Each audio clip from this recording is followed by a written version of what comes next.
বাতাসের কোনো সীমান্ত নেই, কিন্তু সেই বাতাসই এবার দুই প্রতিবেশী দেশের সম্পর্কে নতুন উত্তেজনার কারণ হয়ে উঠেছে। ঘন ধোঁয়ায় ঢেকে যাওয়া আকাশ, স্বাস্থ্য ঝুঁকিতে লাখো মানুষ, এবং এর মধ্যেই শুরু হয়েছে রাজনৈতিক দোষারোপের নতুন অধ্যায়।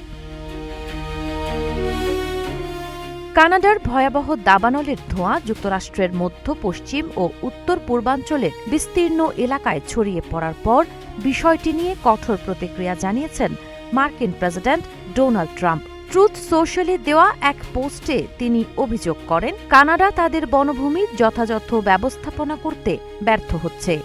এর ফলে প্রতি বছর যুক্তরাষ্ট্রকে দূষিত বাতাস, জনস্বাস্থ্য সংকট এবং বিপুল অর্থনৈতিক ক্ষতির মুখে পড়তে হচ্ছে।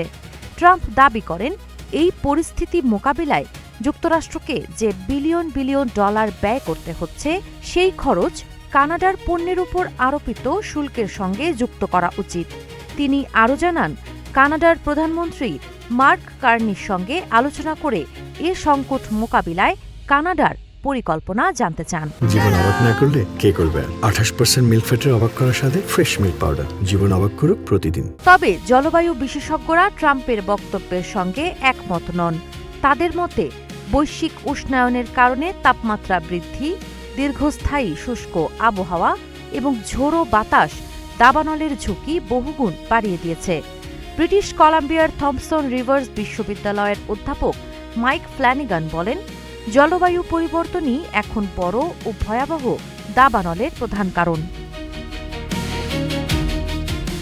চলতি বছর কানাডার ওন্টারিও প্রদেশে 6,50,000 একর বনভূমি আগুনে পুড়ে গেছে। হাজারো মানুষকে নিরাপদ আশ্রয়ে সরিয়ে নেওয়া হয়েছে এবং উত্তর পশ্চিম অন্টারিওর কলিন্স ফার্স্ট নেশন সম্প্রদায়ের পুরো বসতি ধ্বংস হয়েছে। এ পরিস্থিতিতে অন্টারিও সরকার 11টি নতুন অগ্নি নির্বাপন বিমান কেনার ঘোষণা দিয়েছে। একই সময়ে যুক্তরাষ্ট্রেও প্রায় 37 লাখ একর ভূমি দাবানলে পুড়েছে, যা গত এক দশকের গড়ের তুলনায় উল্লেখযোগ্যভাবে বেশি। সাবা খান, নাগরিক প্রতিদিন।